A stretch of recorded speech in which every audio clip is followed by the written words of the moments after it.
आइए साथियों, आज हम प्रमुख पुस्तकें और उनके लेखक के बारे में जानकारी लेते हैं। यह वीडियो अति महत्वपूर्ण है क्योंकि इसमें सारे क्वेश्चन जो है एक शोध किया हुआ है, एनालिसिस करके पिछले जो एग्ज़ाम हुए उनके कुछ क्वेश्चन इसमें शामिल किए गए हैं और आगामी जो परीक्षा है उनके लिए अति महत्वपूर्ण यहाँ पर प्रश्नों को मैंने जो है संग्रहित किया है। तो इस संग्रहित प्रश्नों को आप ध्यान से सुनिएगा और इस वीडियो को जरूर देखिएगा अंतिम तक। आज का एक भी क्वेश्चन आपको लेफ्ट नहीं करना है क्योंकि इस वीडियो से आपसे कम 2 से 3 प्रश्न पक्के होंगे, नंबर बिल्कुल पक्के आपके आएंगे किसी भी एग्जाम के लिए। जैसे कि आपने कुछ पढ़ लिया होगा, कुछ ऐसे भाई होंगे जिनने पढ़ के छोड़ दिया होगा। मैं आप लोगों से पूछना चाहता हूँ, आप जवाब दीजिए मुझे, बुद्ध चरित किसकी रचना है? बिल्कुल मुझे पता है इसका जवाब अश्वघोष है, आप दोगे बिल्कुल 100%। लेकिन ये लिखा किसने? आपको क्वेश्चन लिखा है, पर ये किसके दरबारी कवि थे? ऐसे प्रश्न आपसे पूछे जाएंगे, तब क्या करोगे आप? ठीक है, बृहत संहिता किसकी रचना है ये आपको पता होना चाहिए। ठीक है,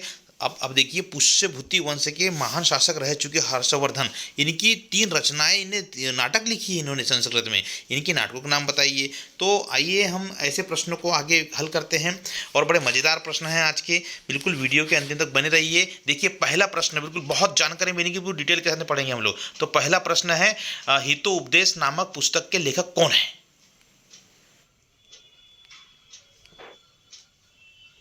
जी, जवाब दीजिए।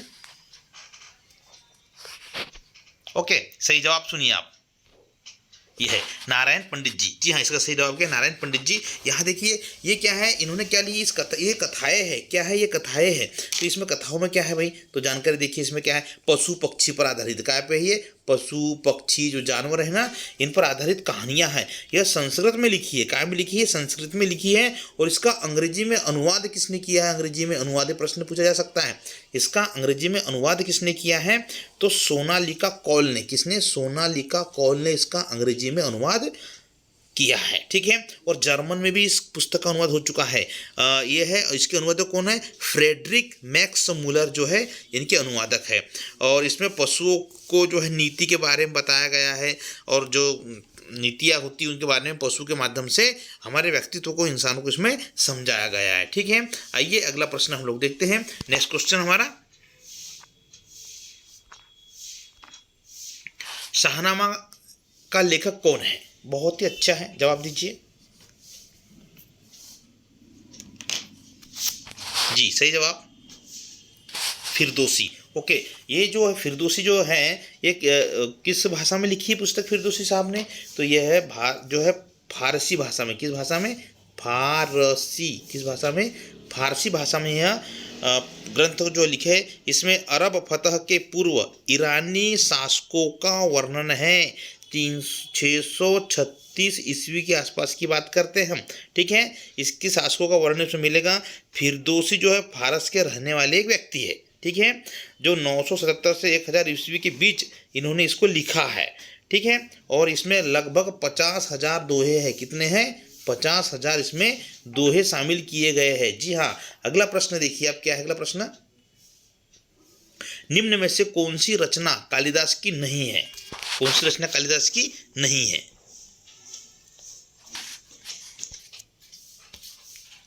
जवाब दीजिए। जी, तो कुमार संभव। क्या है? कुमार संभव। इसका जवाब क्या रहेगा आपका? डी। ओके, देखिएगा ध्यान से इसको, कुमार संभव इसकी नहीं है।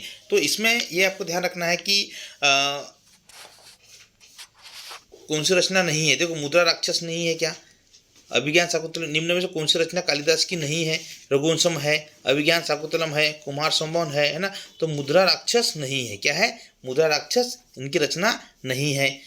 तो अब देखिए, इनके बारे में जानकारी हम लोग लेते हैं कि जो है ये रघुवंशम के बारे में जानकारी देना चाहता हूँ मैं। क्या? रघुवंशम के बारे में। तो रघुवंशम के बारे में देखिए, इसमें किसकी जानकारी है? तो इसमें रघु के कुल की जानकारी है, भगवान श्री राम के कुल की जानकारी कह सकते हैं अपन। इसमें आप मिलेंगे आपको। तो इसमें कौन कौन है भाई? तो इसमें 29 उत्पन्न जो है रघुकुल के उत्पन्न 29 राजाओं का वर्णन मिलेगा इसमें, है ना? कुमार संभव में आपको जानकारी इसको देना। रघुवंशम में अभिज्ञान शाकुंतलम, मैं दूसरी की बात करता हूँ बी की, इसको हम क्लियर करते हैं थोड़ा सा। अभिज्ञान शाकुंतलम की बात करें तो इसमें किसका वर्णन है? तो इसमें राजा दुष्यंत, क्या राजा राजा दुष्यंत की कहानी और शकुंतला के प्रणय, विवाह के विरह और पुनर्मिलन के बारे में इसकी जानकारी आपको यहाँ मिलेगा, है ना। सुंदर कहानी है ये बिल्कुल। अच्छा, ये किसने जो है कुमार संभव की बात करते हैं हम लोग, किसका सी क्या है, कुमार संभव की बात करते हैं हम लोग। तो कुमार का जन्म जो है मतलब जो हुआ था, यानी ये किस पर आधारित है, तो कार्तिकेयन पे आधारित। किस पे, कार्तिकेयन। कौन है भाई कार्तिकेयन, बताओ मुझे, है ना। तो अब क्या बोलेंगे आप, तो ये जो है शिव जी, शिव पार्वती वाला जो है ना, शिव पार्वती विवाह के बारे में जानकारी मिलेंगी इसमें। विवाह काय मिलेंगे आपको, तो कुमार संभव में मिलेंगे। काय मिलेंगे, कुमार संभव में मिलेंगे आपको, ठीक है। और क्या जानकारी मिलेंगी इसमें। अच्छा, ये जो किसने चौथे व्यक्ति की बात करते हैं हम लोग, क्या मुद्रा राक्षस की बात करते हैं। तो मुद्रा राक्षस का जो किसने लिखा है, तो ये लिखा है विशाखा दत्त ने। किसने लिखा है, विशाखा दत्त ने मुद्रा राक्षस की रचना करी है, ठीक है। तो इसमें जो लेखक है, चरित्र किसका है, चंद्रगुप्त मौर्य का। मुद्रा राक्षस में चंद्रगुप्त मौर्य का चरित्र का वर्णन किया गया है। इसकी चर्चा मैं आगे करूंगा अच्छे से। जो संस्कृत भाषा की एक रचना है ना, इसको ध्यान रखूंगा मैं। और इसका जो हिंदी अनुवाद भारतेंदु हरिश्चंद्र ने किया है। किसका, मुद्रा राक्षस का हिंदी में अनुवाद किसने किया है, भारतेंदु हरिश्चंद्र जी ने इसका हिंदी में अनुवाद किया है। जी हाँ, अगला प्रश्न है नेक्स्ट। भारत नाट्य शास्त्र के रचयिता कौन है, नाट्य शास्त्र के रचयिता कौन है, चौथा प्रश्न। सही जवाब भरत मुनि। कौन है, भरत मुनि है जो है। तो देखिए इनके बारे में चर्चा हम करते हैं कि जो इसमें कितने 36 अध्याय है। कितने अध्याय है इसमें, लगभग 36 अध्याय है भैया। 36 अध्याय बहुत होते हैं यार, ठीक है। 36 अध्याय है काय में। तो भरत मुनि ने जो लिखा है नाट्य शास्त्र में लिखा है। तो संगीत, नाटक और अभिनय का संपूर्ण वर्णन आपको इसमें मिलेगा, ठीक है। नाट्य शास्त्र में जितने भारतीय नृत्य है इनके बारे में भरत मुनि ने कई वर्षों पहले इसके रूपांतरण इसका जो है लिख के रख दिया है, ठीक है। अगला पॉइंट, पांचवा प्रश्न है, राजतरंगिणी नामक पुस्तक से भारत के किस राज्य का इतिहास ज्ञात होता है। देखिए ये क्वेश्चन तो भाई पिछले बार भी ऐसे जीडी में प्राप्त हुआ था क्वेश्चन, है ना। और बहुत से एग्जाम रेलवे में ये प्रश्न पूछा गया था कि किस राज्य का वर्णन किया जाता है। तो इसको ध्यान से देखिए आप, तो आपको ऑप्शन यहाँ पर मिलेगा, ठीक है। तो ऑप्शन आपको मिलेगा, देखिए कौन सा मिलेगा यहाँ पर।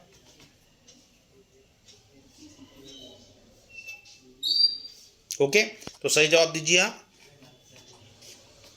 जम्मू कश्मीर का इसमें वर्णन होता है। प्रश्न नंबर 5, इसको ध्यान से आपको देखना है। तो राजतरंगिणी SSGD में मिला है आपको, पुलिस कांस्टेबल में प्रश्न मिला है, ठीक है। तो देखिए ये राजतरंगिणी जो है ये किस भाषा में लिखी गई है ना, किस भाषा में लिखी गई आपको ध्यान रखना है कि क्या है ये भाषा पूछ सकते हैं। तो संस्कृत आपको जवाब देना है, बिल्कुल आग बंद करके क्या देना है आपको, संस्कृत भाषा में इसको लिखी गई है, ठीक है। अच्छा, किसने लिखी है, तो कलहन ने लिखी।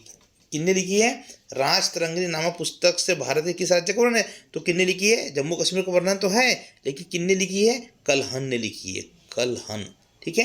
कलहन ने यह पुस्तक का वर्णन किया, लिखा है। समय कब की बात है, 1148 से 1150 ईस्वी के आसपास में इस पुस्तक की रचना हुई है। तो ये भारत का इतिहास इसमें ध्यान रखना है। कलहन जो है कश्मीर में महाराज हर्षदेव के महमंत चंपक के पुत्र थे, है ना। कौन, कलहन किसके, चंपक के पुत्र थे। चंपक याद रखना, चंपक के पुत्र थे। कलहन कहाँ के रहने वाले हैं, तो जम्मू कश्मीर का जन्म है उनका, वहीं के रहने वाले हैं, इसलिए उनने वहाँ की रचना करी। आपको ऐसा ध्यान रखना है, ठीक है। चलिए तो हम करते हैं नेक्स्ट प्रश्न पे की ओर देखते हैं। देखिए प्यारे साथियों, बहुत ध्यान से पढ़िए, बहुत कंटेंट मिलेगा, बहुत धैर्य के साथ में आप बने रहिए। देखिए कितना मजेदार प्रश्न है ये। मुगल शहजादियों में से किसने प्रसिद्ध पुस्तक हुमायूं नामा लिखा है, ठीक है। तो हमको ये जवाब दीजिए चारों में से। जी, सही जवाब Gulbadan Begum, D is correct answer. Okay, देखो यहाँ से मैं थोड़ा सा मैं जानकारी देना चाहूँगा आपको कि गुलबदन बेगम ने यहाँ जो है लिखा है। तो गुलबदन बेगम जो है बाबर की पुत्री थी। किसकी पुत्री थी, बाबर की सबसे छोटी पुत्री थी ये, सबसे छोटी, ठीक है। सौतेली पुत्री कह दो आप, उस समय में तो बहुत सारी शादियाँ करते थे लोग, ठीक है। तो ये जो है इसके सौतेले भाई, किसके, जो गुलबदन बेगम के सौतेले भाई कौन हुए, तो हुमायूं हुए। कौन हुए, तो सौतेले भाई हुमायूं के जीवन चरित्र पर इसने यह पुस्तक लिखी है, ठीक है। और गुलबदन जो है, गुलबदन की समाधि कहाँ मिलेंगी, तो ये बाग ए बाबर यहाँ मिलेगी, कहाँ मिलेंगी, बाग ए बाबर स्थान पर मिलेगी। 1523 में इसका जन्म हुआ है, 1603 में इसकी मृत्यु हो गई है। और यह काय में लिखा है, एक इम्पोर्टेंट प्रश्न है भाई, बहुत अच्छा प्रश्न है कि जो है हुमायूं नामा काय में लिखा है, किस भाषा में लिखा है, तो आपको लिखना है फारसी में। काय में बोलना है, आपको जवाब देना है फारसी भाषा में हुमायूं को लिखा है, हुमायूंनामा लिखा है, ठीक है। और एक खास बात बता दूं आपको मैं कि ये 8 वर्ष की आयु में थी, उसी समय इसने यह कारनामा कर दिया था, ठीक है। ओके, चलिए आइए हम लोग नेक्स्ट प्रश्न को देखते हैं। 7वां प्रश्न, निम्न में से कौन सी कृति कालिदास की है, आपको जवाब देना है, ठीक है। कालिदास की है,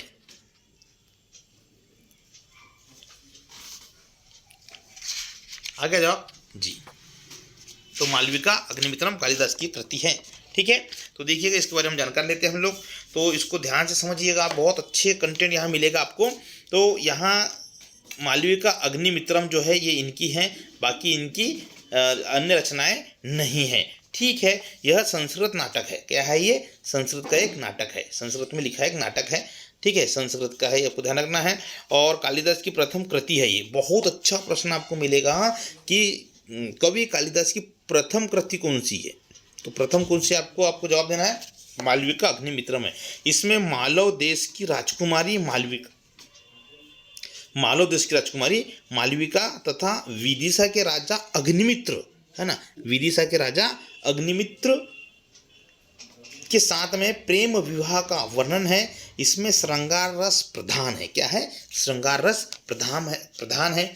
यहाँ पर देखिए, हम लोग बात करते हैं कि कालिदास के जन्म की बात करें तो बहुत 150 से 450 ईस्वी के मध्य जो गुप्त काल में है, कहीं ना कहीं इसकी चर्चा मिलती है। और उत्तराखंड के रुद्रप्रयाग जिले में है, उत्तराखंड के रुद्रप्रयाग जिले में इनका जन्म माना जाता है। देखिए, हम मेन बात करते हैं कालिदास जी की जो रचना है उन पे फोकस करते हैं हम लोग। कालिदास की जो रचना है कौन सी देखिए, तो मेघदूत इंपॉर्टेंट है, क्या है, मेघदूत, इसको देखना, मेघदूत, ठीक है। ये मेघदूत क्या है, तो खंड काव्य है, इसको भी ध्यान रखना है, प्रश्न यहाँ से भी निकलते हैं, याद तो सब कर लेते हैं साथियों, लेकिन मेघदूत है क्या, तो एक खंड काव्य है, ठीक है, इसको ध्यान रखना। अभिज्ञान शाकुंतलम इंपॉर्टेंट है। और एक विक्रमोर्वशीयम है, मालविका अग्निमित्रम पढ़ा दिया है, ठीक है। महाकाव्य रघुवंशम भी है, ठीक है। और एक है आपका ऋतु संहार, क्या है, ऋतु संहार। और एक है ज्योतिर्विद भवम, इसको आपको ध्यान रखना है। चलिए आते हैं हम लोग अगला प्रश्न कवर करने का प्रयास करते हैं। जी हाँ, तो अगला प्रश्न क्या है आपका, रघुवंशम महाकाव्य के रचनाकार है, रघुवंश महाकाव्य का रचनाकार है। तो यही कि जवाब आपको पता होगा, ज़्यादा डिटेल की आवश्यकता नहीं है, कौन है, तो कालिदास है। तो ये अच्छा, ये रघुवंशम महाकाव्य का रचनाकार कालिदास है, ठीक है। तो इसमें किसका, एक प्रश्न पूछूं मैं आपसे यहीं से कि जो कालिदास जी जो है, ठीक है, ये किसके दरबारी कवि थे, एक ही प्रश्न पूछता हूँ मैं आपसे, ठीक है। तो ये जवाब है क्या, आपको याद रखना है, चंद्रगुप्त द्वितीय के, क्या बोलेंगे हम, चंद्रगुप्त द्वितीय के दरबारी कवि थे। अगला प्रश्न है, अर्थशास्त्र पुस्तक के लेखक कौन है, ठीक है, सही जवाब देना है आपको जी, ठीक है। तो सही जवाब आपका यह आएगा, चाणक्य। ओके, तो ध्यान से सुनिएगा, चाणक्य चंद्रगुप्त मौर्य के महामंत्री थे और गुरु भी थे। चाणक्य चंद्रगुप्त मौर्य के महामंत्री और चाणक्य गुरु भी थे। कौटिल्य विष्णुगुप्त इनका उपनाम है ना, कौटिल्य और विष्णुगुप्त इनका उपनाम है। पिता का नाम क्या था, बहुत इंपॉर्टेंट प्रश्न है भैया, चणक, क्या है, पिता का नाम क्या है, चणक, पिता का नाम चणक था। इनके होने के कारण चाणक्य इनका नाम पड़ा है, ठीक है। जन्म इनका 375 ईसा पूर्व में है, मृत्यु के आसपास में लगभग इसी समय में हुई है। अर्थशास्त्र ग्रंथ में राजनीति राजव्यवस्था का वर्णन मिलता है और तक्षशिला विश्वविद्यालय के प्राचार्य भी रह चुके हैं ये, ठीक है। आइए अगला प्रश्न हम देखते हैं, हर्षचरित के लेखक कौन है, हर्षचरित के लेखक कौन है, तो हरिसेन। आप देखिए चारों में जवाब दीजिए जी, सही जवाब ओके। बाणभट्ट, क्या है, बाणभट्ट। तो देखिएगा, बाणभट्ट जो है 7वीं शताब्दी के एक संस्कृत कवि है। कौन सी शताब्दी, 7वीं शताब्दी के है ये, कौन सी, 7वीं शताब्दी के एक संस्कृत कवि हैं। दुनिया का पहला उपन्यास, बहुत अच्छा प्रश्न है, देखिए इसको खोना नहीं है आपको, इसको पुस्तक लेकर नोट डाउन कर लेना है, इसको भी कोई अपने नोट्स में करना। दुनिया का पहला उपन्यास क्या का, संस्कृत का, तो कोई कादम्बरी, कौन सा है आपका, कादम्बरी, क्या है, कादम्बरी, ये इंपॉर्टेंट प्रश्न है, IMP, ठीक है। कादम्बरी दुनिया का पहला संस्कृत का उपन्यास है ये, ठीक है। इसकी रचना किसने करी है? तो बाणभट्ट ने करी, ठीक है। ओके, हर्षचरित कन्नौज के शासक हर्षवर्धन की जीवनी है, ठीक है। और दरबारी कवि बाणभट्ट ने संस्कृत में इसको लिखी है। बौद्ध सम्राट हर्ष के कार्य एवं दरबार को इसमें दर्शाया गया है, ठीक है। आइए अगला प्रश्न हम कवर करते हैं। अष्टाध्यायी निम्न में से किसकी रचना है? जी जवाब दीजिए। ओके, सही जवाब दीजिए आप। ये है आपका पाणिनि। क्या है? अष्टाध्यायी किसकी रचना है? पाणिनि। अब यहाँ से आप इसकी डिटेल को देखिए, कहीं ना कहीं नोट करिए, बहुत इंपॉर्टेंट मज़ेदार प्रश्न है बिल्कुल। बेटा प्यारे बच्चों, इसको जो है ना कहीं आपको कवर करना है और इसको हल्के में नहीं लेना है, क्योंकि ऐसे जो क्वेश्चन है आपको हर एग्जाम में मिलेंगे, फिर इसका एनालिसिस बाद में करेंगे तब पता चलेगा भाई, ठीक है। चलिए, तो महर्षि पाणिनि की हम बात करते हैं। तो आधुनिक संस्कृत के पिता कहा जाता है इनको, ठीक है, पाणिनि को आधुनिक संस्कृत के पिता कहा जाता है। किनको? पाणिनि को कहा जाता है। इनका जन्म 7वीं शताब्दी में हुआ था। इनका दूसरा नाम क्या है? क्या जबरदस्त क्वेश्चन है भाई, ठीक है। आप बता सकते हो पाणिनि का दूसरा नाम क्या है? किस नाम से पुकारा जाता है? तो लहुर के नाम से, है ना। किस नाम से? लहुर के नाम से इनको पुकारा जाता है, लहुर के नाम से।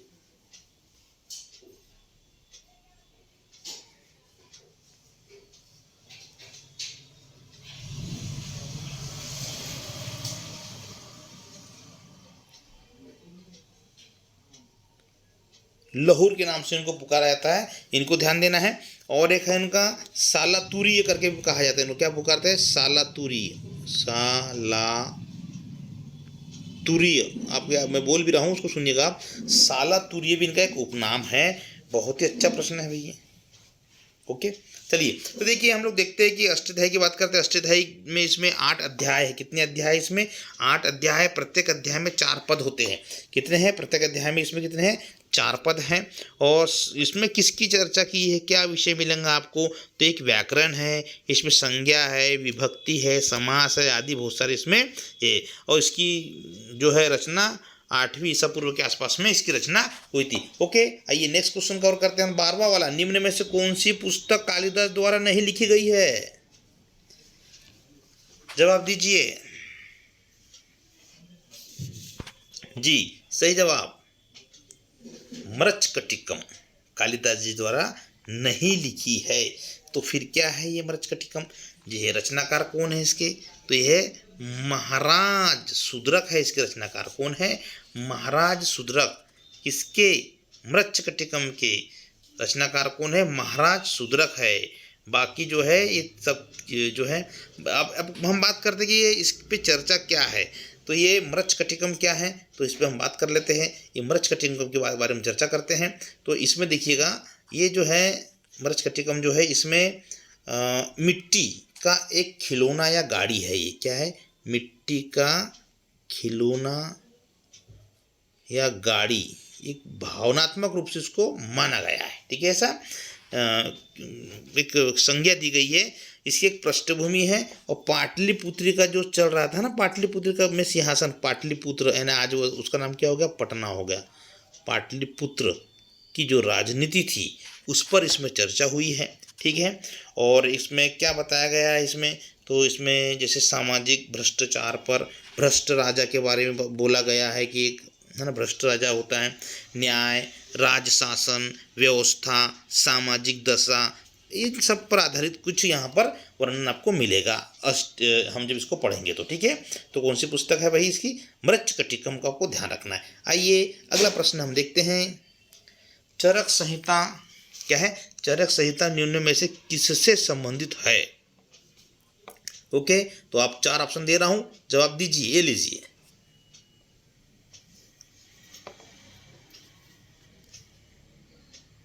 सही जवाब चिकित्सा। सही जवाब क्या है इसका? चिकित्सा। ओके, तो देखिए यहाँ पर हम फिर चर्चा करते हैं कि यह आयुर्वेद का प्रमुख ग्रंथ है। किसका? आयुर्वेद का प्रमुख ग्रंथ है। और ये काय में है? तो संस्कृत में है। काय में है? संस्कृत में मिलेगा हमको। काय में है? संस्कृत में है। दो प्राचीन आयुर्वेद के आधार पर ये ग्रंथ है भाई, ठीक है। तो एक चरक संहिता, दूसरा है श्रुति संहिता, आपको याद रखना है, एक चरक संहिता और एक श्रुति संहिता, और तीसरा है वाग्भट की है अष्टांग संग्रह। क्या है? वाग्भट एक लेखक है, इनकी क्या है? अष्टांग संहिता। तो इस पे चर्चा है। आचार्य चरक ने इसकी रचना की है। किसने की है? आचार्य चरक ने इनकी रचना करी है, इसे चरक संहिता कहा गया है, ठीक है। कहते हैं कि चरक का जीवन बहुत लंबा था, है ना, लगभग 150 से 200 वर्ष तक जीवित रहे हैं, है ना, और 300 ईसा पूर्व के आसपास में जो है इनके चर्चा हुई है। 100 से 300 ईसा पूर्व के आसपास में हम कह सकते हैं, ठीक है। तो नेक्स्ट प्रश्न हम कवर करते हैं। बीजक किसके वचनों का संग्रह है? जी, जवाब दीजिए सोच विचार के। बहुत अच्छा प्रश्न है। सही जवाब कबीर। जी हाँ, इसकी रचना जो है संत कबीर ने की थी। किसकी? बीजक की। इसकी रचना किसने की थी? संत कबीर ने की थी। आपको इसको ध्यान देना है, बहुत अच्छी जानकारी मिलेगी। संत कबीर ने की थी। कबीर पंथी जो लोग होते, जो कबीर के मार्गदर्शन पर, उनके विचारों पर चलते हैं, तो कबीर पंथी का पवित्र ग्रंथ है ये बीजक, ठीक है। और कबीर जी का जन्म जो है 1398 में वाराणसी में हुआ था। कब? 1398, आपको ध्यान देना है, 1398 में वाराणसी में हुआ था। और 1494 में इनकी मृत्यु हो गई उत्तर प्रदेश में। हजारी प्रसाद द्विवेदी ने इन्हें मस्त मौला कहा है। हजारी प्रसाद द्विवेदी ने इन्हें मस्त मौला कहा है। अरे भाई क्यों कहा है मस्त मौला? तो इन्हें जैसे सिख हो गए, हिंदू हो गए, मुस्लिम हो गए, सभी ने इनके विचारों को और इनके ग्रंथों को स्वीकारा है। और कई तो ये जो अलग अलग धर्मों के जो ग्रंथ बने हैं ना, उनमें कई इनके विचारों को उसमें समाहित भी किया गया है। देखिए बहुत अच्छी बात है। ओके, आइए अगला प्रश्न कवर करते हैं हम। जी हाँ, पद्मावती कथा के लेखक बताइए, ठीक है। सही जवाब देना है आपको। सही जवाब जायसी। तो पूरा नाम क्या है? मलिक मोहम्मद जायसी। क्या कहेंगे हम? मलिक मोहम्मद जायसी, ठीक है। इन्होंने इस पुस्तक को जो है लिखा है। रानी पद्मावती की बात करें तो ये है कौन भाई रानी पद्मावती? में सारी जानकारी को बताना चाहूँगा, ठीक है। बस बहुत ध्यान से आप पढ़ते रहिए और सिलेक्शन लेके जाइए, ठीक है, क्योंकि यही प्रश्न है सारे एग्जाम के आए वाले। इस वीडियो को बिल्कुल हल्के मत लीजिए, बहुत मस्त पढ़िए, मज़ेदार अच्छे कमेंट भी कीजिए और इस वीडियो को शेयर भी कीजिए, है ना, धुआंधार तरीके से। आइए प्यारे साथियों, देखते रानी दुर्गावती जो चित्तौड़ के राजा जो थे ना, क्या नाम? रतन सिंह। जी हाँ, क्या है? राजा रतन सिंह की पत्नी थी, यानी मतलब रानी थी। अब ऐसे कहे तो फिर वो मेवाड़ की रानी भी कह सकते हैं हम। क्या कहेंगे? मेवाड़ की रानी भी थी, ठीक है। तो 1300 के आसपास में की घटना है, 1302 1303 के आसपास की ना। तो यहाँ पर जो है उस समय शासक कौन था दिल्ली में? तो अलाउद्दीन खिलजी ना, ठीक है। तो यहाँ उन्होंने हमला किया और यहाँ पर कहीं ना कहीं इनको राजा रतन को हराया है। और रानी ने यहाँ पर अपने लगभग 16,000 रानियों के साथ में जलती हुई आग के जो कुंड होता है उसमें जोहर किया है। तो मलिक मोहम्मद जायसी ने इनका वर्णन किया है। तो इनका वर्णन कब किया है, ये प्रश्न अच्छा है, ठीक है। मैं बता रहा हूँ उसको। इसका वर्णन तो ये 1540 में कब किया है? ये 1540 में पद्मावती जो है, पद्मावत की रचना करी है मोहम्मद जायसी ने। तो इसकी भाषा, कितना अच्छा प्रश्न है, देखिए आप। ये पद्मावती भाषा का लेखक पूछता है, लेकिन ये पक्का है दोस्तों कि ये एग्जाम में 2024 में जो एग्जाम होगा ना, उसमें पूछेंगे। ये क्या पूछेंगे कि ये किस भाषा में लिखी गई है। तब सब लोग जवाब देने से थक जाएंगे। और जिनने मेरा वीडियो देखा है वो 100% इसका जवाब देगा। और वो है कौन सी? बताइए आप, सोचिए। अवधी। Very good. क्या है? अवधी भाषा में लिखी गई है, ठीक है। अच्छा, ये जो पद्मावत जो है एक महाकाव्य भी है, इसको ध्यान देना आपको। क्या है ये? महाकाव्य है। महाकाव्य है पद्मावत। क्या है? महाकाव्य है। और कवि जो है हिंदी साहित्य के भक्ति काल के कवि थे। कौन? मलिक मोहम्मद जायसी। इनका जन्म जो है 1477 में हुआ था, 1542 तक रहे हैं। अब 1540 में लिखे हैं, 1542 में चले गए, है ना। वैसे मिस्र में जो है ना, मलिक का मतलब होता है सेनापति या प्रधानमंत्री। तो वहाँ की सब चीज़ें हम लोग नहीं करते चर्चा। ओके, आइए अगला प्रश्न हम कवर करते हैं।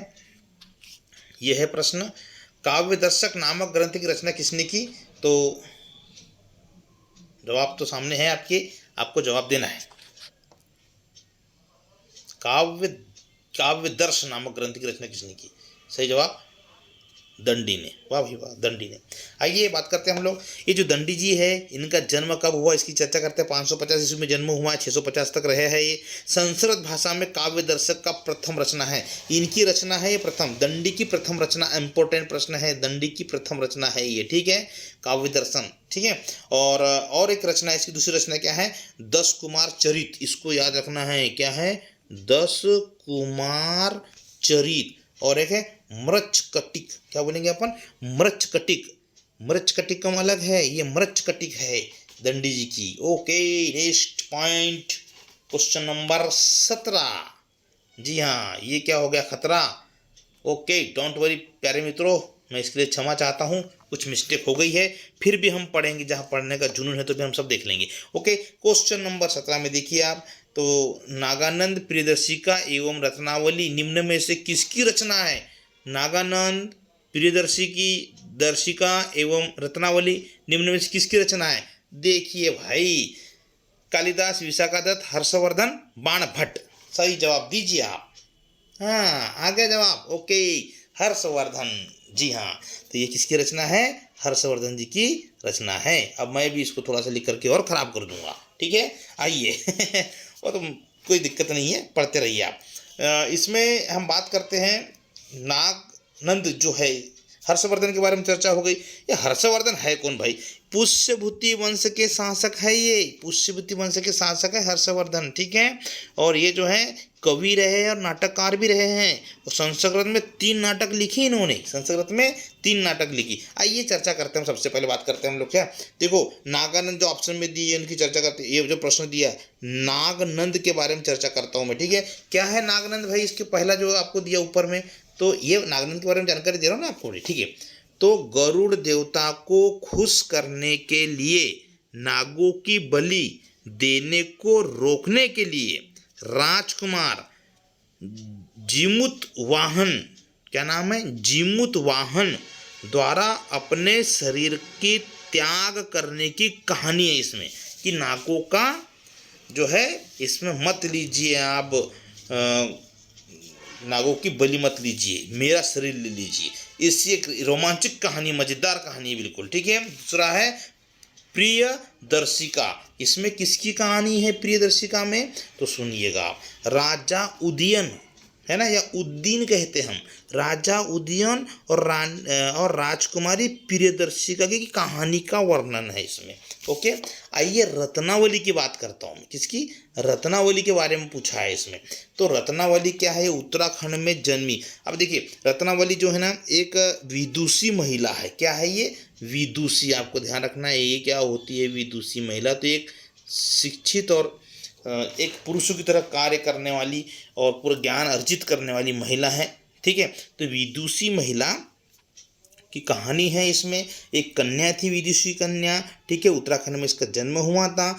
बाद में इनका विवाह भी हुआ है। विवाह होने के बाद में फिर ये बाद में साध्वी बनी है, सती बनी है, और इनका स्वर्गवास 1500 के आसपास में, 1600 के आसपास में इनकी मृत्यु हो गई। तो क्लियर हो गया, तीनों के बारे में जानकारी दे दी है। आइए पुष्यवती के बारे में जानकारी ले लिया आपने, सब क्लियर। नेक्स्ट क्वेश्चन पे चलते हैं हम।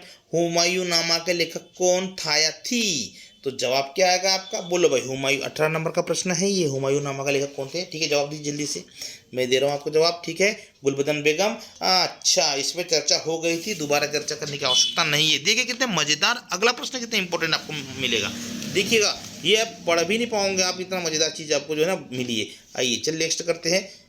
मिताक्षरा किसकी रचना है? मिताक्षरा किसकी रचना है? ऑप्शन ओके लीजिए, 4 ऑप्शन, जवाब दीजिए। हो गया ABCD, ओके, ए लीजिए जवाब। विज्ञानेश्वर की रचना है। किसकी है? विज्ञानेश्वर की रचना है। देखिए ये जो है, अब ध्यान से समझिए आप, मिताक्षरा, रुकना पड़ेगा थोड़ा सा, ज्ञान प्राप्त करना है तो थोड़ा रुकना पड़ेगा भाई, है ना। जल्दबाजी करोगे तो हर बार जल्दबाजी में नुकसान कहीं ना कहीं आपको होगा, ठीक है। मिताक्षरा को समझिए। याज्ञवल्क्य, आप मैं लिख देता हूँ, एक है याज्ञवल्क्य, ठीक है, स्मृति पर आधारित विज्ञानेश्वर की टीका है। ये मिताक्षरा क्या है? याज्ञवल्क्य की एक स्मृति है। इनने जो पहले ग्रंथ लिख दिए हैं उनके ऊपर जो है किन्होंने, विज्ञानेश्वर जो है उन्होंने इस पर टीका लिखा है, अपने विचार लिखे, अपने विचार लिखिए। ठीक है, तो रचना 11वीं शताब्दी में की है। यह ग्रंथ जन्म से, अब इस देखिए मिताक्षरा के बारे में सुनिए आप ध्यान से, है ना। यह जन्म जो ये मिताक्षरा जो है क्या है इस ग्रंथ में जानकारी, तो जन्म से उत्तराधिकारी, यानी जैसे जन्म होता है किसी कुल में, किसी इस परिवार में, तो उसका उत्तराधिकारी के सिद्धांत के लिए प्रसिद्ध है ये पुस्तक। ठीक है, उसके उत्तराधिकारी कि हाँ ये जो पिताजी है, पिताजी के 2 बेटे हैं, इनके जन्म 3 बेटे हैं, इनके जन्म हुआ तो इनका अधिकार ऑटोमेटिक, इनका अधिकार यहाँ पर होगा, यानी पिताजी की संपत्ति पर पुत्र का अधिकार स्वतः ही माना जाएगा, ऐसा इसमें कहा है। लेकिन यहाँ देखिए हिंदू उत्तराधिकारी भारतीय कानून अधिनियम भी बने हैं इसके ऊपर, इस पुस्तक के ऊपर। ठीक है, तो क्या है इसमें हिंदू उत्तराधिकारी भारतीय अधिनियम, तो इसमें 2 पॉइंट हुए हैं। ठीक है, तो एक है कौन सा, दाय भाग, मैं आपको अच्छे से समझाना चाहता हूँ। ठीक है, इसमें दो भाग हुए हैं। ठीक है, तो ये कौन सा हुआ है, दाय भाग। ये हम क्या कहेंगे, एक तरफ का ये दाय भाग बोलते हैं इसको, दाय भाग। ठीक है, दाय भाग आपको याद रखना है, दाय भाग। तो इसमें क्या है, इसमें जो है दाय भाग में बंगाल और असम में यह नियम लगा है, बंगाल और असम में दाय भाग का नियम लगा है मिताक्षरा का। ठीक है, और जो है पूर्व यानी पूरे भारत में, यानी संपूर्ण भारत में जो है किसका है, तो मिताक्षरा का पूरा इसमें नियम लागू हुआ है पूरे भारत में। मतलब आज हम जो है हमारे पिताजी की संपत्ति के स्वतः ही मालिक बन जाते हैं उनके गुजरने के बाद, ऐसा इसमें जानकारी दी। कितनी प्यारी पुस्तक है। देखिए मिताक्षरा का संबंध है, अगला प्रश्न देखिए ना, मिताक्षरा का संबंध है तो आप जवाब दीजिएगा आप।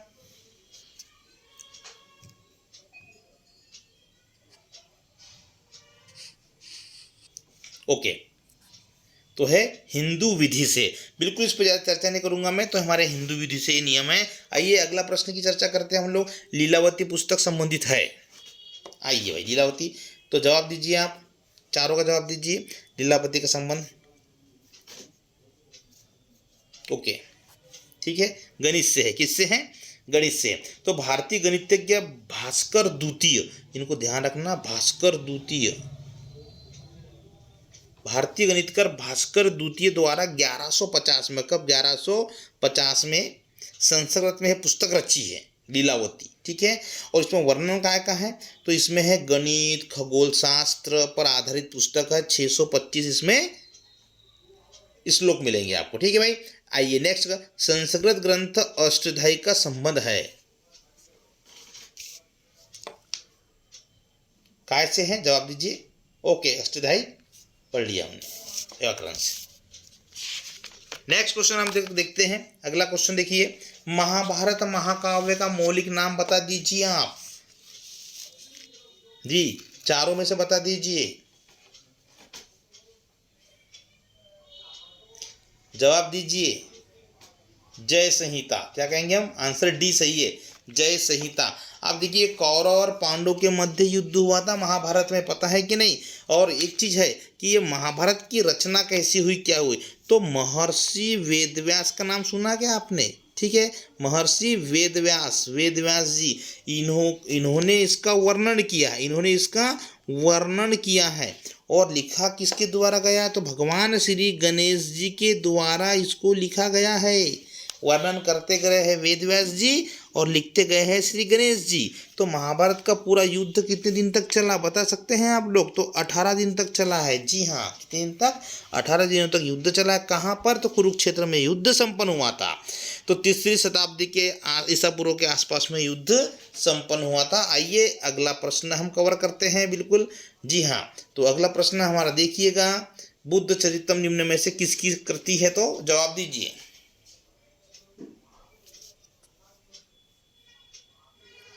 जी, अश्वघोष की, किसकी है, अश्वघोष की। यह संस्कृत भाषा का महाकाव्य है। क्या है ये, महाकाव्य है। इनको ध्यान से देखिए, महाकाव्य है ना, ये प्रश्न यहाँ से पूछे जाते हैं। संस्कृत भाषा का महाकाव्य है। इसकी रचना 2री शताब्दी में हुई थी।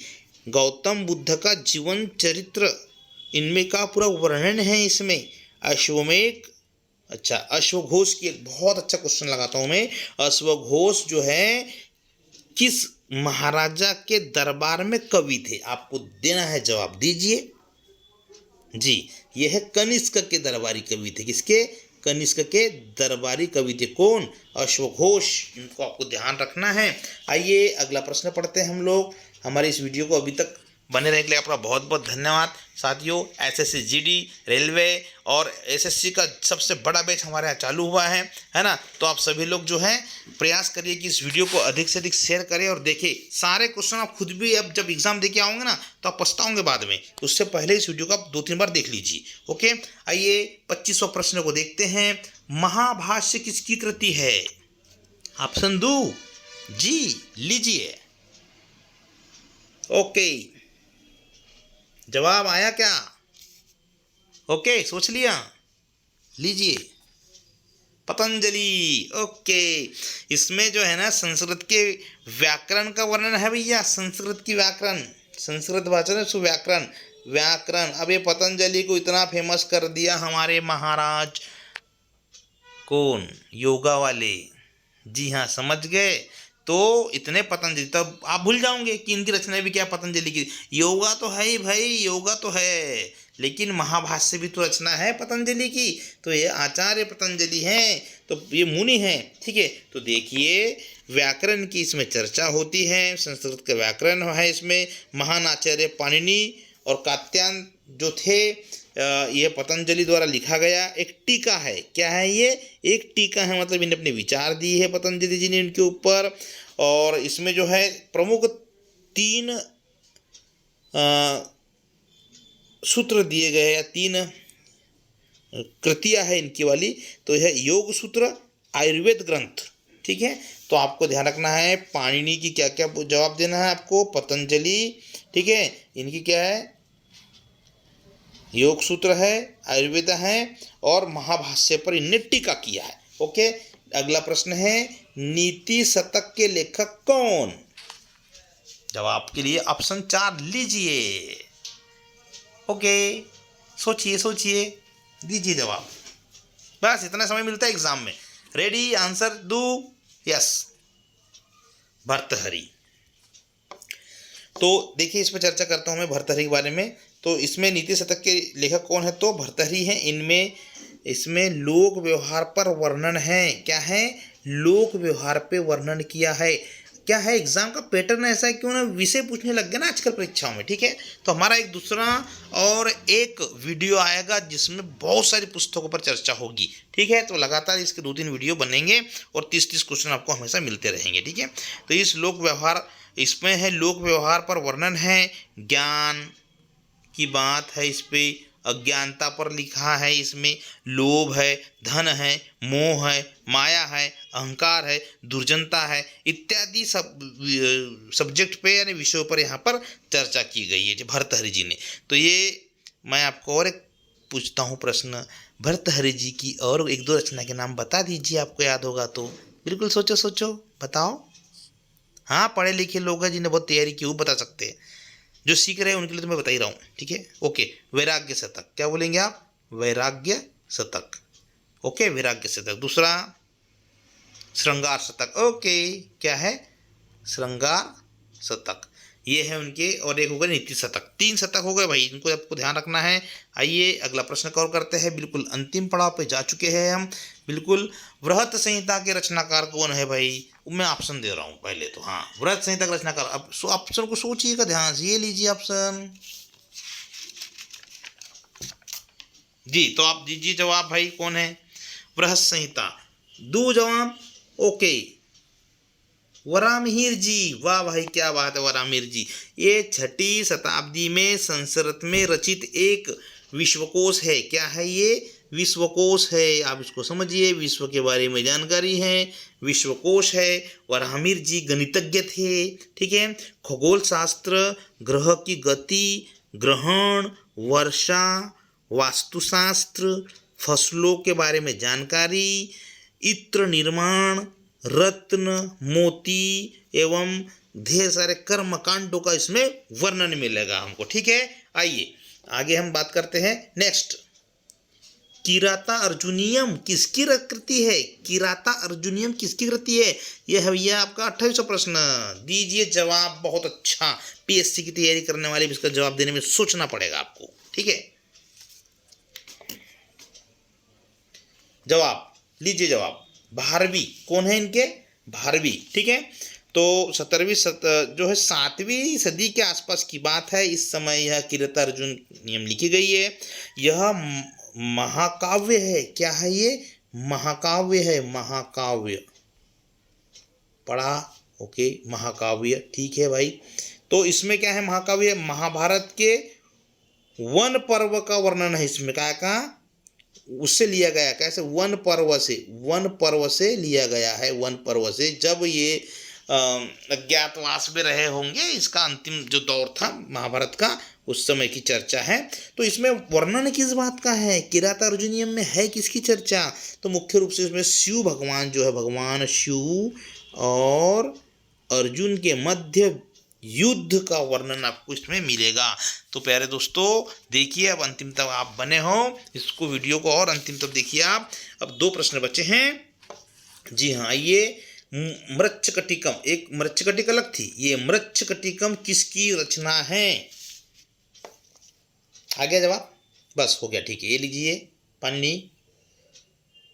चारों में से जी सही जवाब शूद्रक। ओके, और अंतिम जो है इसके बारे में जानकारी आपको पता है, मुझे पता है। उत्तर आपको प्रश्न पढ़ के समझ गए। मुद्रा राक्षस किसकी रचना है? दीजिए भाई। तो ये है 4 जवाब। इसमें से कौन सा जवाब सही है? ओके, विशाखा दत्त। कौन सा है? विशाखा दत्त। देखिए भाई, संस्कृत में एक नाटक है। ये क्या है? हाँ, मुद्रा राक्षस क्या है? एक नाटक है। इसको ध्यान रखना, महाकाव्य मत बोल देना आपने। एक नाटक है, इसको नोट डाउन जरूर करिएगा आप लोग, है ना। एक नाटक है, इसकी रचना 4वीं शताब्दी में हुई थी। चाणक्य और चंद्रगुप्त मौर्य का वर्णन है इसमें। ठीक है, मतलब इसमें नीतियों का वर्णन है कि चाणक्य की जो नीतियाँ कैसी सफल हुई, कैसे वो जीते, कैसे साम्राज्य की स्थापना करी, ये सारा वर्णन इसमें मिलता है। और एक बात है, मैंने शुरू में आपको बता दिया था कि ये जो विशाखा दत्त जी ने जो मुद्रा राक्षस जो लिखा है, इसका हिंदी में वर्णन किसने किया है? तो भारतेंदु हरिश्चंद्र जी ने इसका वर्णन किया है। तो प्रिय साथियों, हमारे इस वीडियो को बहुत अधिक शेयर कीजिए और आराम से इसका नोट डाउन करके, बढ़िया इसको रोक करके इसका जो नोट्स बनाइए, और हमारे इस चैनल को सब्सक्राइब अवश्य कीजिए। आप देख रहे हो, ज्ञान हासिल कर रहे हो, लेकिन सब्सक्राइब भी प्लीज़ कर दीजिए। ओके, जय हिंद, जय भारत।